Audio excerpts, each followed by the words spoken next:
Welcome back to Kena Kupas Podcast dan terima kasih kerana masih setia bersama kami dalam edisi khas Kena Kupas bersama Gayung 2.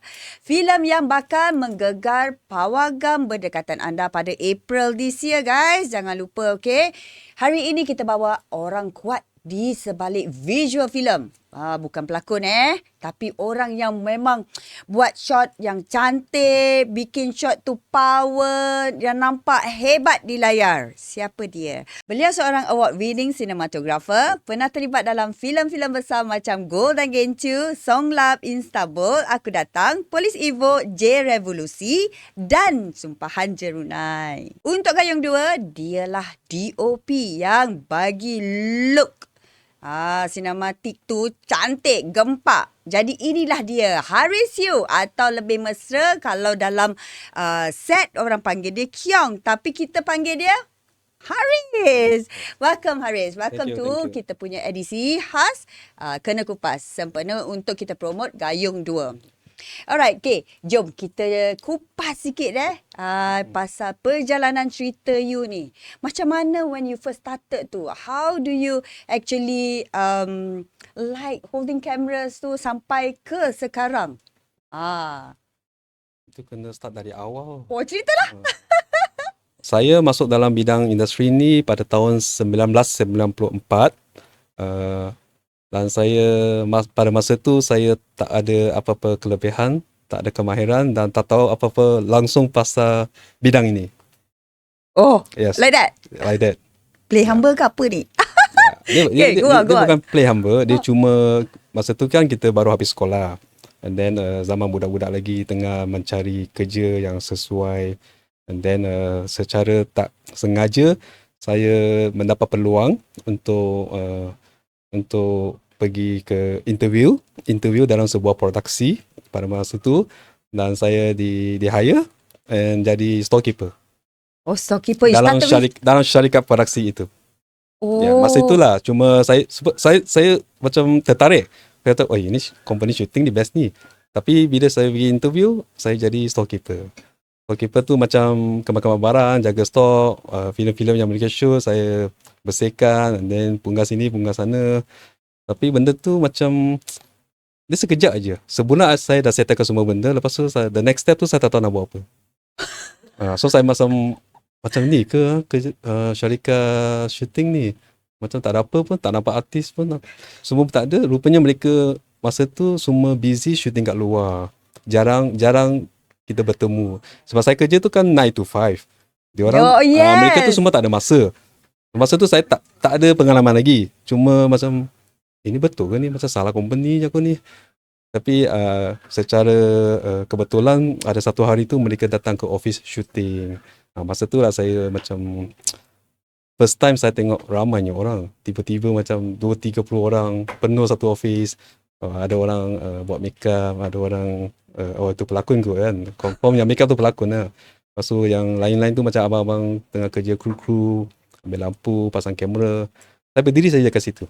Saya tengok mereka sepanjang hari dan saya macam kind of like it, cuma tak tahu macam mana nak mula dan tak tahu macam mana nak start. Cuma dalam hati tu memang ini best ni.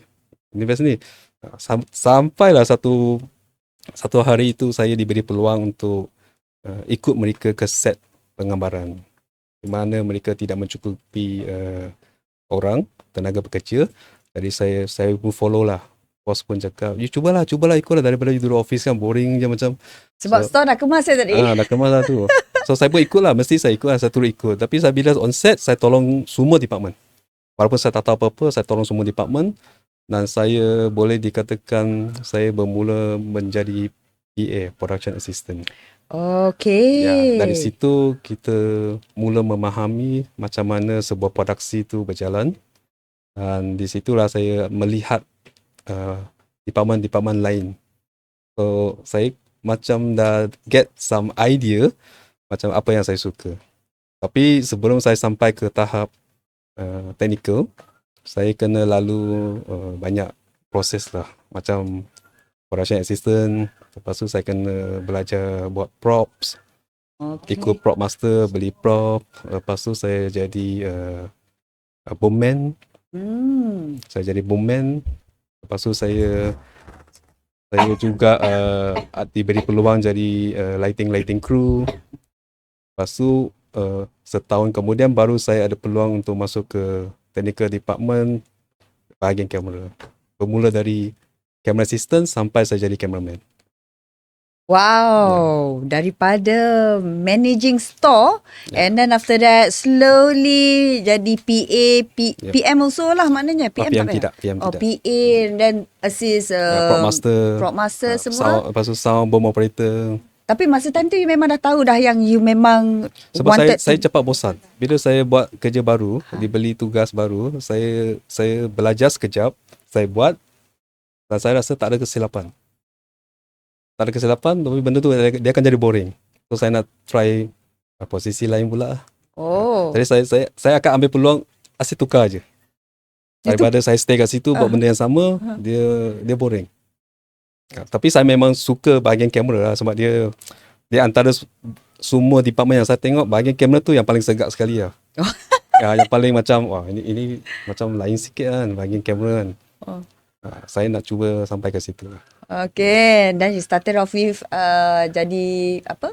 Camera assistant. Dia mesti kena belajar dari camera assistant. Okay. Dari situ mungkin saya ambil masa 2 tahun. 2 tahun. Lepas tu saya diberi peluang untuk menjadi juru cameraman untuk shooting rancangan-rancangan yang light tak berat. Lepas tu di situ pun saya dah tahu dah sebenarnya dia macam dah start boring dah. Oh. Sebab dia tak ada cabaran. Okay. Cabaran dia sebenarnya ialah apa yang kita kerja selepas ini. Setiap cabaran tu itulah kita belajar pengalaman dia. Kalau benda tu kita asyik ulang kan, episod 1 sama je, episod 2 sama je. Tapi sebenarnya benda tu macam dia boring, macam kerja kilang. Tapi kalau kita habis projek ni, next projek, masuk laut pula. Next projek, panjat gunung pula. Itu yang best. Okay. Itu yang best. Yes. So you tak suka benda yang rutin saja. Sebab dia industri ni dia kena casual. Dia kena casual dan dia salah satu sebab dia bagi semangat kita, kenapa kita minat dalam bidang ni ialah kita bebas. Kita boleh pakai kemas, janji kemas, bebas. Seluar panjang, seluar pendek, up to you. Depends on you punya location dibenarkan atau tidak. Lagi satu, saya suka rambut panjang.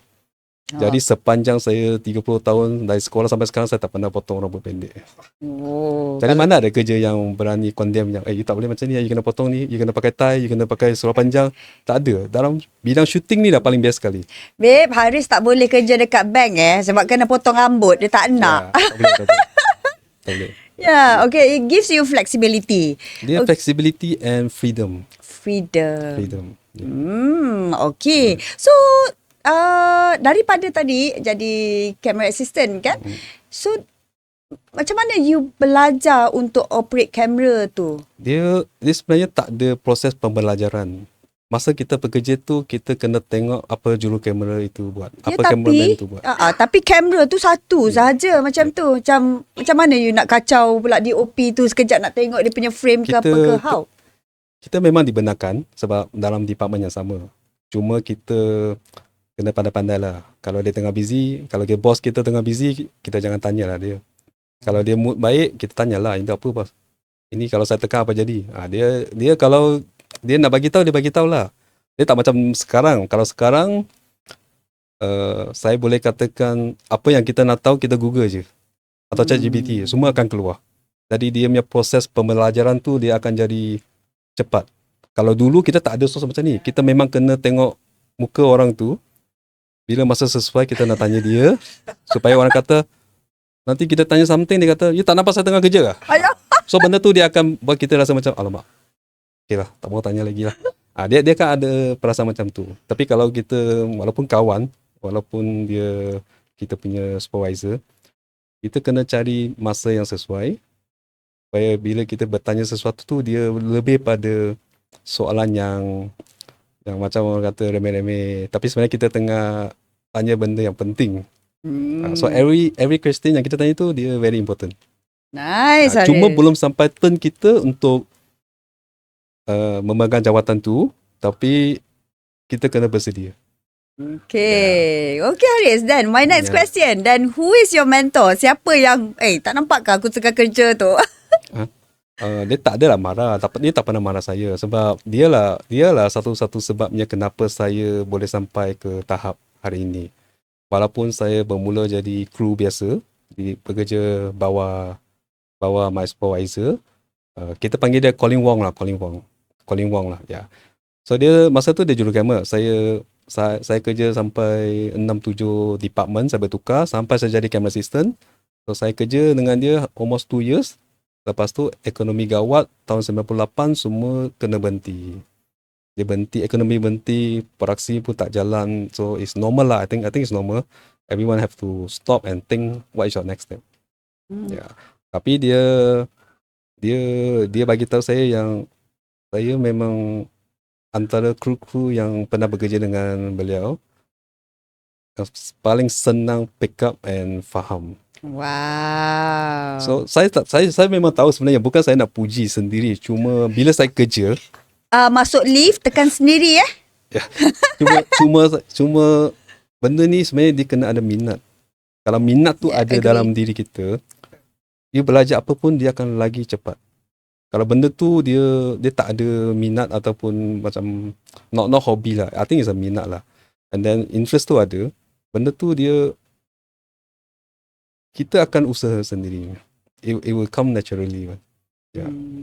Alright. Okay, kalau macam tu kan, was it a difficult journey untuk you sampai ke tahap you hari ini dengan lebih kurang 30 movie dah you shot? Ya, Right. saya rasa setakat masuk tahun 2026 dah 30 movie. 30 Yes, movie exactly 30. Yeah. Wow, So my next one will be 31 lah. Alhamdulillah. So was it difficult? Of course it's difficult. Kalau Ceritalah sikit. secara logik, 1 tahun kita buat satu movie sana dah ambil masa 30 tahun. Tapi bagaimana angka tu boleh mencapai 30 sedangkan umur saya masih muda kan? Muda. Muda. Haris muda Yeah. tau. So dia ada tahun yang memang kita panggil tahun yang panas lah. There is a year yang memang kita tengah hot, tengah naik.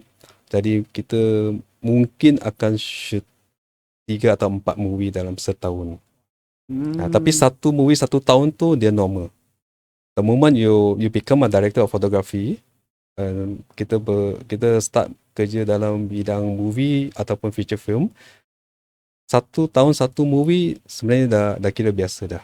Kalau 2 tu is okay, healthy. Mungkin 1 dalam awal tahun, 1 dalam akhir tahun. Yang pertengahan tu kita boleh buat benda-benda lain macam ambil some drama series or daily movie kalau kita rasa boring, or maybe TV commercial. Ya, tapi kalau 1 tahun 3 atau 4 movie, itu adalah satu masa yang kita sendiri pun tak percaya. Most wanted. Ya, most DOP lah tu. wanted. Sampai semua orang akan tunggu you. Oh. They have to wait you finish this project, then only they can kickstart the next project. Is that you? Oh yeah, of course. I like it. Yeah. Okay. So pengalaman you 1 tahun sampai 4 movie dah 4 pernah movie. buat? Ya. Tahun 2013. So how do you manage benda tu? Jadi tadi macam It's you cakap tadi, dia- production have to wait for you lah. Dia tak perlu manage. Dia akan jadi excited. Untuk you. dia akan Tapi untuk jadi- production kena tunggu you lah. But because okay, macam mana saya nak explain part ni ya. Sebenarnya dia very simple. Ramai orang tanya saya, termasuk yang tengah belajar lah, sama ada dia in the broadcasting or mass comm or film. Saya selalu bagi satu tips yang paling simple sekali. So when I started in the industry, bila saya masuk dalam industri ni, saya zero knowledge. So what I want is, I want a chance, peluang pekerjaan. So saya memang perlukan orang bagi peluang supaya saya boleh masukkan diri saya dalam golongan industri ini, dan kita akan lihat sama ada kita berjaya ataupun tidak. So we need the industry give us a chance. Tapi bila kita dah selesa, dah tahu apa itu pekerjaan dalam industri, dia akan jadi industri ni lebih perlukan kita daripada kita perlukan dia. So means like when I started, I have a look for everyone, every master, every producer. Please give me a chance. I think I can do it. Yeah. But after a big turnover, maybe How many 20 years later, I think the industry will look for you, so you don't need to look for them. Because you have something that what they want from you. That's a Yeah. good tips, Betul, advice. betul. Kalau tanya saya, macam mana kira berjaya? So you kena kerja sampai industri tu rasa awak ada sesuatu yang mereka nak daripada kita lah. Maybe your experience, your knowledge and all this. So yeah. Right, okay. So but you are the most wanted. Macam Not tu lah kita most wanted lah. Once upon a time ago. Wah, yalah, okay lah, tak apa. I panggil you aje lah kan. You are most wanted DOP. So macam mana untuk DOP yang dah naik ke atas nama dia ni diberikan job? Do you have to go for interviews ke ataupun like you say tadi, orang cari you, industri cari you, bukan you cari dah dorang kan. So tell us the experience. Interview tu saya rasa dapat dielakkan sebab macam saya kata, they look for you, not you look for them. So it's a different game. Yeah, it's a different game. So if I make a call, if I wish to meet you, means I ask something from you. So that is different. So if you call me, am I interested in your project? Can we work together? You want to have a look for the script first or what? Then we know that they're interested of what you have. Yeah. So why not? Maybe you find another different experience. Yeah. I mean, in the film industry is very simple. It's only all about story. Kita bekerja untuk cerita saja. So setiap satu filem tu cerita berlainan. Dalam cerita tu lah kita belajar pengalaman yang berbeza juga. Pernah tak you tolak satu cerita? Orang tu nak you tapi you tak nak. Biasanya saya jarang tolak rezeki. Wow. Because I know sebab saya tahu yang untuk mencapai ke tahap situ sebenarnya susah. Maybe you are 1 in 100 or 1 in the 1,000. And walaupun kita kerja bersungguh-sungguh, saya jujur kata yang kita juga berharap pada tua, your luck. So kalau you bagus sangat pun, orang tak tahu, tak kenal you, so nobody know about you also. You doesn't exist. Okay. Only you know. Yeah. So we need to have some luck so that people will start talking about you, will start pay attention about your works, and then they decide to call you, they want to work with you. And then that's how you build your network lah. Your network, and then of course the easy way is if you find the right company to work together, that is the best. Because industry ni dia very simple. It's all about trust one. Macam kita banyak dengar lah selalu sini, tak betul, yang ini tipu lah, ini kerja separuh jalan dah hilang semua kan. Macam-macam kita dengar. Of course it's true. But to be success, you need to work with people you can trust. Then only you can go for the next level. Ya. Macam saya pernah kerja in-house sebelum ni dengan syarikat pertama saya. Lepas tu bila kegawatan ekonomi kita diberhentikan almost 2 years, and then we come back again somewhere in 1999. Then we start again our journey the time or as a freelancer. Then until I meet someone, saya bekerja dengan dia 15 tahun as a in-house DOP. 15 tahun? 15 years, yes. I worked in Red Communication before, Red Films. Yeah, so I think Redcom also one of the quite well-known film production company in Malaysia. So di situ saya diberi banyak peluang yang because I in-house. So when I start with them, we build a trust, and then we build a team, and then we move together with the content. So saya setiap tahun tu kita akan ada progress. So saya akan start movie pertama. Di situlah saya shoot movie pertama saya dengan mereka. Movie apa tu? I think my first movie will be a Visit. Visit is a horror movie. Aha. Yeah, Masa tu adalah masa yang baru saja satu dunia ataupun industri yang digegarkan, yang filem akan tamat tak lama lagi. So mereka akan dalam revolution yang bertukar ke digital. So for film, they're going to change to the DCP, digital. So means like all the camera also will change to digital. So time tu lah saya dalam proses filem pertama saya shoot dalam bentuk digital. Yeah, that was a horror movie lah. Then the second one will be Go and Ginju. Ya, Golden Gencu. Favorite ramai orang tu.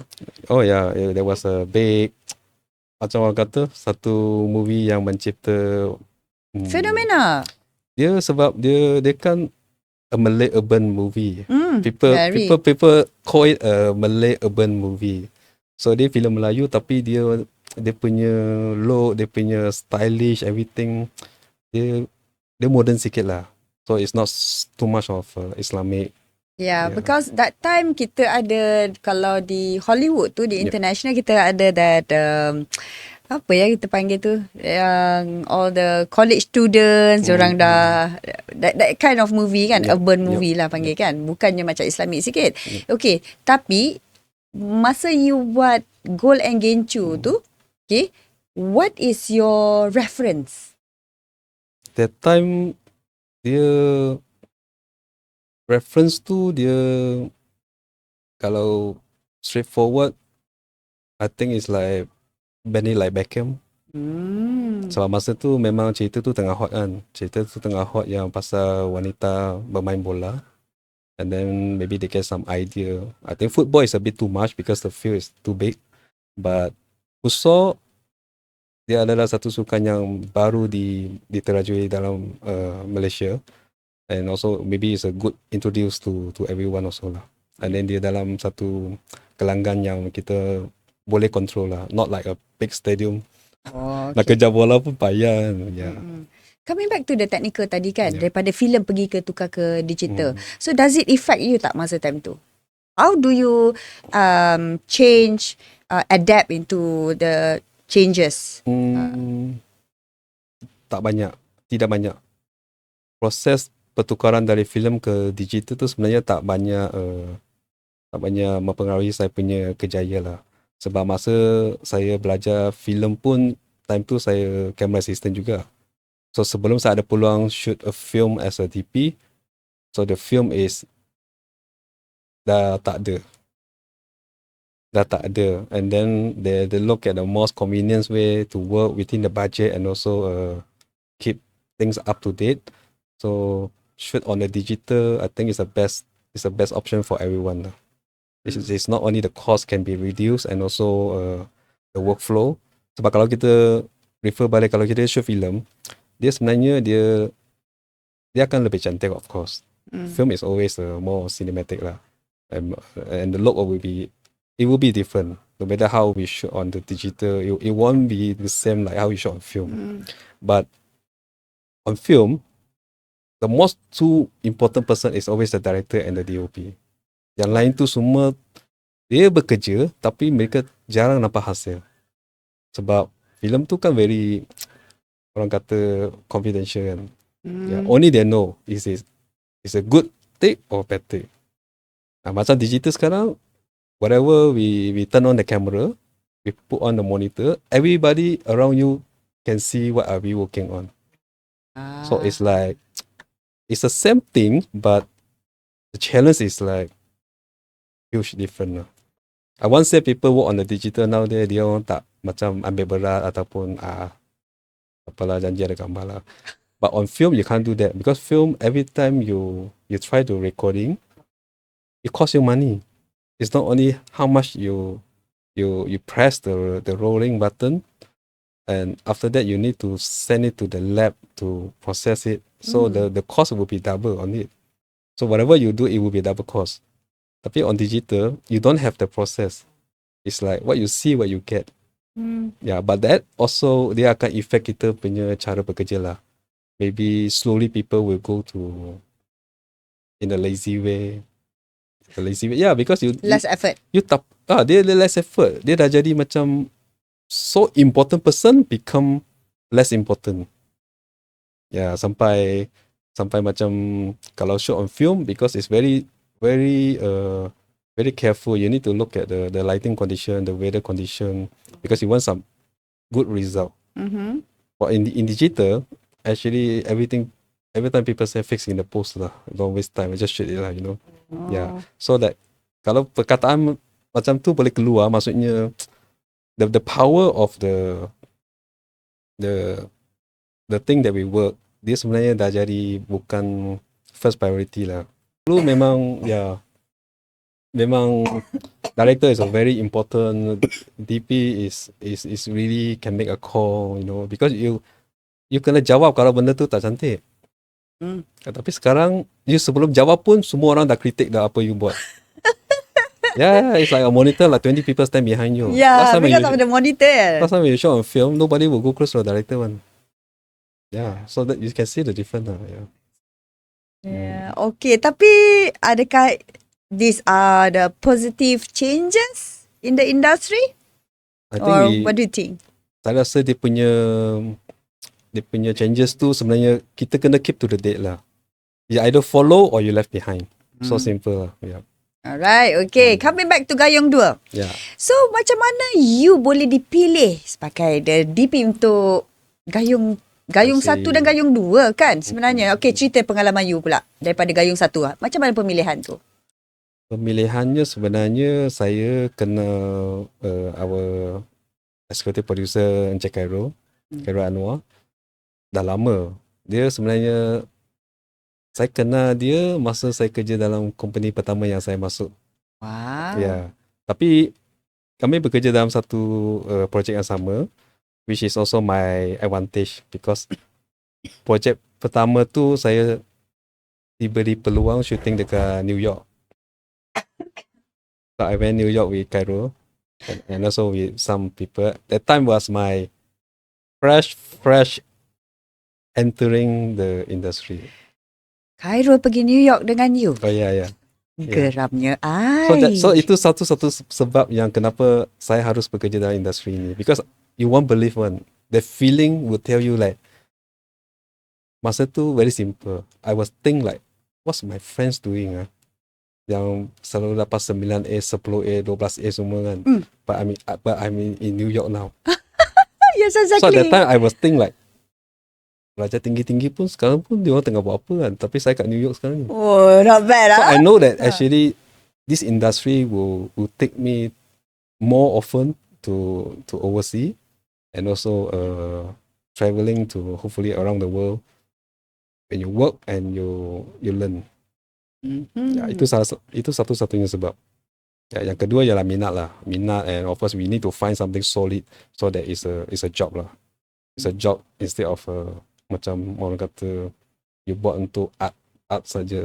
Yeah. Alright, okay. So Khairul, that saya last kali saya jumpa dia tahun 1995. So after the project we come back, that's it. So I never met him anymore until when I was in Japan. So he text me. Masa tu kalau tak silap saya tahun 2024. 2024 ya. So when I did a second season for Saga We Love, so he called me. Then I said, oh Carol, oh yeah. I know you. Of course I know you lah. But he said, yeah, I pun lama tak jumpa you kan. So dia kata dia ada projek, tapi dia takut nak bagi tahu saya sebab dia kata mungkin saya tak berminat. Saya kata tak adalah, you cakap lah. You cakap, then we talk about it lah. Then if I say yes, of course I like it. If I don't like it, I'll let you know why I don't like it lah. Okay, that's So fair. I said, but this project is a very big project, and also talk about historical and then biography. I say, oh yeah, because I did a lot of biography before. I think that is one of the most challenging punya project yang kita harus buat. So kita bincang. And then I say, since I'm in Japan now, we do some video call and all this. I say, I think it's getting there. I'm very interested about the project. So once I come back, I met him straight away. Saya jumpa dia, and then kita jumpa depan, dia expand, kita sebenarnya nak buat satu biografi filem untuk Datuk Mio Abdul Rahman. So I cakap, okay, I know about silat. Walaupun saya bukannya pelajar silat. Of course, dari kecil sampai besar, everyone know about silat, taekwondo, wushu kan. So I said, yeah. So this is about the founder. The founder and also pencipta gayung. I said, wow, interesting. Definitely yes. Tapi then I will ask, who is the team? Because for me project is project, but I also need to know siapa team dia. Kalau team dia dari pasukan yang kuat, dia lagi seronok lah. Tapi kalau tidak, mungkin then we need to know who are we going to work with. Is it going to be create some trouble? And then because macam mana you hebat pun dalam filem, you tak boleh kerja seorang. You need a team. You need a team to support. No matter how good you are, how nice people say your framing is, how good your lighting is, but you need a team. So once I know the director is Abang Faizal Ishak, then I was like, oh yeah, this is the director I want to work with long time ago. Okay. Yeah. Pernah ada peluang, tapi tak jadi. So when I know dia adalah terpilih as a director untuk Gayung, saya cakap, yeah, definitely yes lah. Wow. Yeah. Itu senang cerita dia dah. Senang cerita, yeah. But it's like I say lah, saya percaya benda ni macam dia satu circle lah. It's like you know it will happen one. Cuma saya tak tahu yang datang tu cerita apa, orang apa, and then mungkin some surprise. Yeah. You said tadi you perlukan satu tim yang kuat. Did you get that from Gayung? From Gayung, I think overall, yes, we have quite a solid team from production, from the bosses. Of course, their financial is okay, good, strong, and then kita pun tak nak nanti kita shoot tergendala, tak ada bajet, semua kena tunggu Khairul. Yes. Alhamdulillah, everything is good. They don't have problem with all this financial problem. And then kita pun diberi peluang untuk gunakan equipment yang memang first class, because kita tak nak sia-siakan peluang yang ada untuk menghasilkan satu filem yang biopic lah. And then director team, which is Abang Faizal team, which is very very good. And then work with a new production design, art department, also another challenge. And then production team also, yeah, very very good. Mereka jaga makan minum kita sampai habis. Sedap lah makan. Bagus. saya tak boleh kata sedap. Saya cuma kata bagus. Yeah. Yeah. Okay, tak apa, kita simpan yang itu. Antara Gayung 1 dengan Gayung 2 kan, apakah the differences between the digital technology that you use from these two films? Different dia tak besar. I think dia more or less akan gunakan treatment yang sama. Because from Gayung 1 sampai ke Gayung 2, sebenarnya tahun tu tak beza jauh. Macam Gayung 1 dia mostly like 1940 something, and then Gayung 2 tu dia sekitar tahun 60-an, 60-an masuk 70, kan? Yes. So gap dia tak besar. And then cuma dia punya challenge tu, cabaran dia sebenarnya ialah kalau Gayung 1 dia very challenging. Sebab tahun tu dia tak ada elektrik. So bila kita tak ada elektrik, kita kena fikir the logistic way how to light it up without look it so fake, like macam kita sengaja create some lighting and all this. Because kita tahu benda tu satu bahan, it's a material, but kita nak penonton tu rasa yang mereka berada di situ. So how you put yourself in the ear itself bila kita tengok filem tu. Bukan semata-mata just another movie. You just like it and shoot it, edit it, that's it. No, we want to put some soul in the movie so that when you watch it, you feel like you are in the year with them.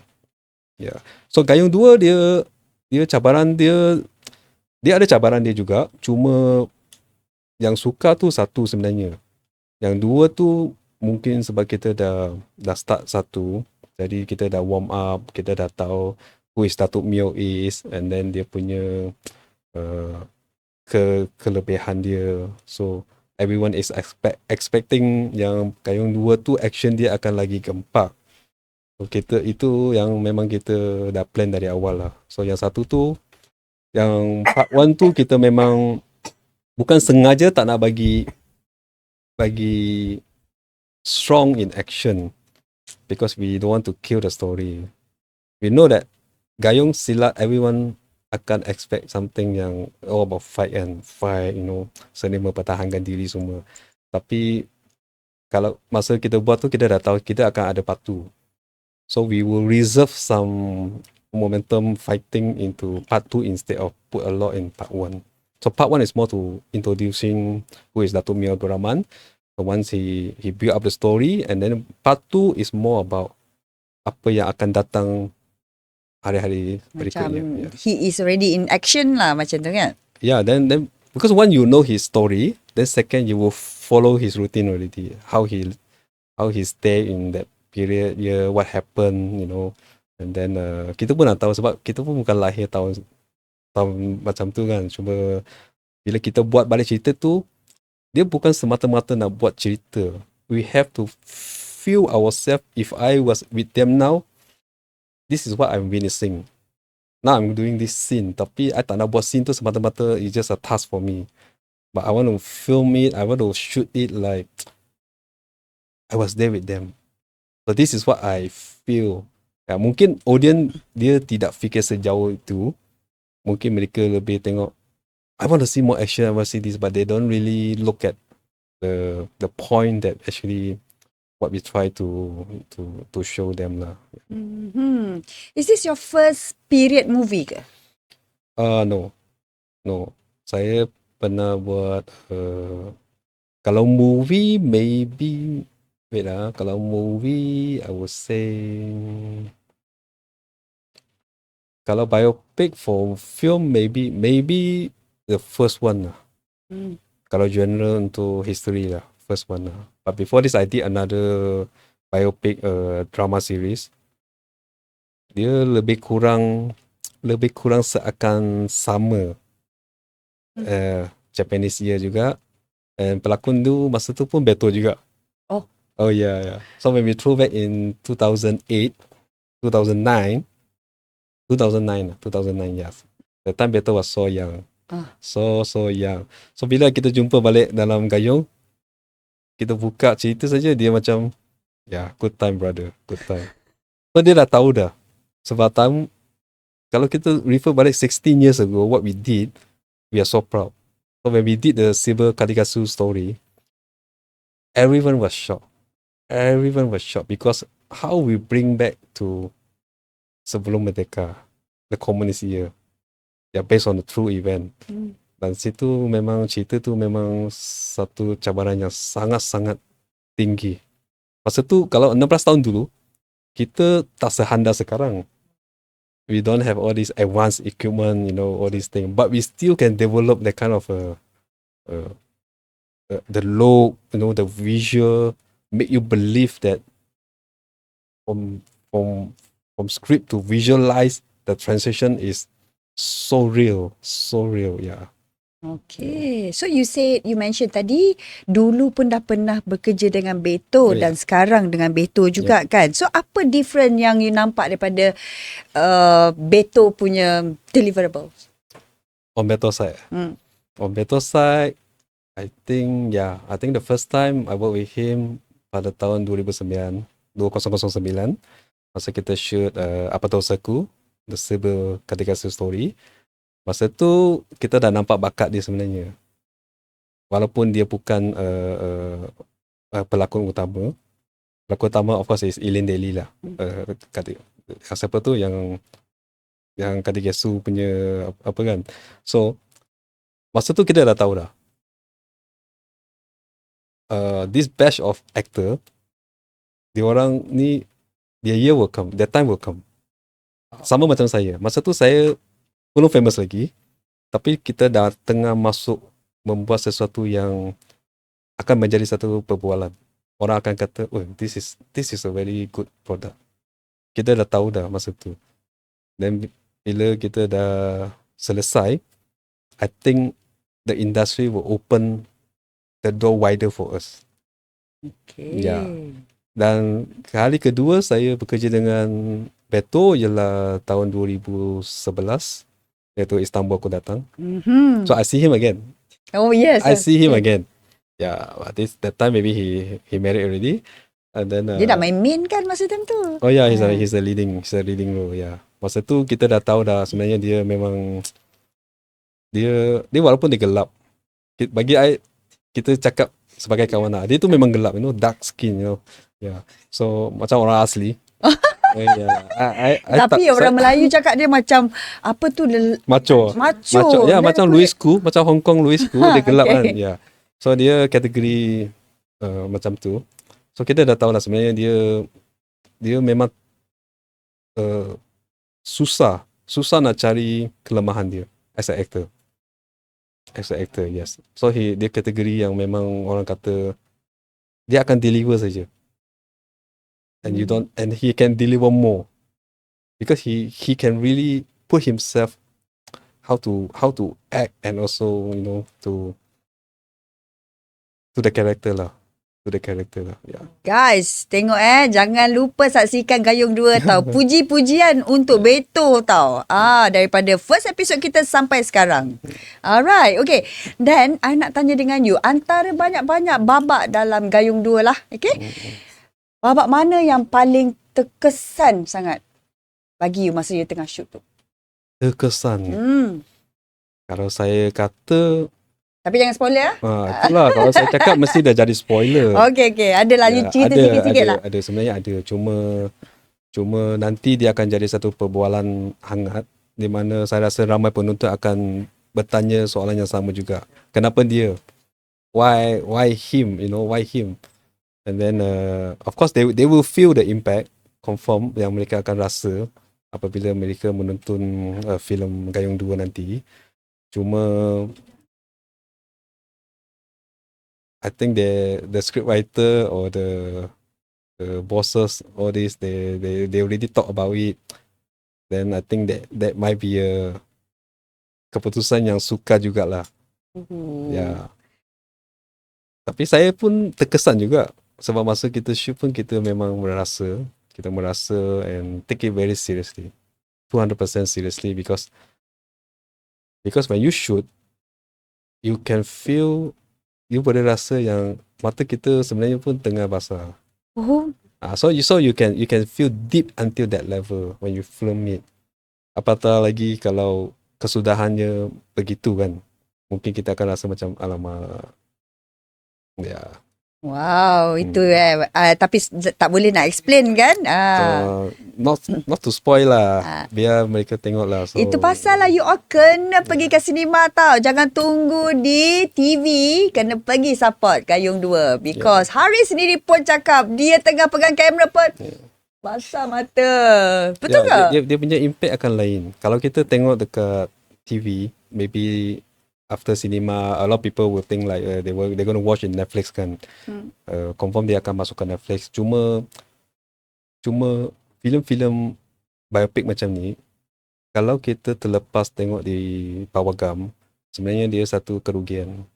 Sebab kita tak cakap lah projek tu memang wow kan, memang hebat ataupun perfect. But you look at the production value yang telah kita buat, I think is necessary to watch in cinema. Yeah. Alright, okay. I nak cerita sebelum kita nak habiskan kita punya session ni. Cuba nak tanya dengan you. Money shot you. Money shot lah. Ada tak money shot? Mesti ada punya. You most wanted director. Most wanted DOP. Dia money shot ni dia terpulang. Dia kadang-kadang dia boleh digunakan, kadang-kadang dia tidak sesuai digunakan. So when I say tidak sesuai digunakan is, of course, kalau yang katakan bila masa sesuai digunakan, of course when they hire you, they want something for you. Yeah. Tapi dia kena tengok keadaan. di mana keadaan tu membenarkan. Sebab macam saya kata, kita bukan kerja seorang. Kita ada action director, kita ada main director, kita ada actor, dan then kita mungkin ada coach acting, dan kita ada bosses semua. So you can have your request, but they may not approve it. Because if you make a mistake, someone get injured, then the whole production will stop. So look at dia punya consequences tu, akibatnya sebenarnya tanggungjawab dia besar. Semua orang nak buat terbaik, tapi bila kita mengemukakan sesuatu untuk nak tunjukkan apa kita boleh buat, sebenarnya dia punya efek ataupun akibat dia, kita rasa kita sendiri pun tak mampu nak tanggung. Ya. Kecuali kita mempunyai masa yang cukup, persediaan terutamanya dari segi pelakon, mereka diberikan masa yang cukup untuk buat rehearsal. But fighting ni dia very curious. Dia bukan kita tak nak fight scene yang gempak sampai darah-darah langgar sini, or a longer take like 1 minute or more. But benda ni dia tak boleh tipu. You cannot cheat because dia akan bocor. In somehow I think they will get hurt. Mereka akan cedera punya. It's just that berapa kali kita boleh buat. Ya, kadang-kadang mungkin kamera dah perfect, tapi mereka tersasul sikit, so we have to do again. Tapi kadang-kadang the actor are perfect, tapi saya pula terlepas mungkin saya lambat ke apa kan. So banyak benda yang kita kena ambil lah. And then tak ada jaminan untuk one take wonder. Itu dia, kita dah dengar daripada Haris Hugh Abdullah, DOP kepada filem Gayung 1 dan Gayung 2. Alright, okay then. Shout out to Gayung fans. Okay. Pada Gayung fans, jangan lupa saksikan filem Gayung 2 di Pawagam pada bulan April ini. Alright, kita dah habis kepada penghujung podcast kita. Kita ada sedikit merchandise yang kita nak bagi kepada Haris. Here you go. Ini dalam ni. Okay, especially untuk you. Color mark you suka color apa? Cakap dulu. Color? Color apa? What's your favourite color, Haris? Red. Red. I don't have red. Yellow? Next. Yellow. Yellow. Okay. Yellow? There. Your mark is yellow. Inside. Oh, yeah. Yellow. It's yellow. Betul tak yellow? Betul, Yay! yellow. Yes. I got it right. Okay guys, kepada anda peminat-peminat Gayung, jangan lupa untuk saksikan Gayung 2 di Pawagam pada April tahun ini. Jangan lupa untuk tonton di sinema. No TV. Alright? So, thank you very much. Jangan lupa juga untuk like, share, komen dan subscribe.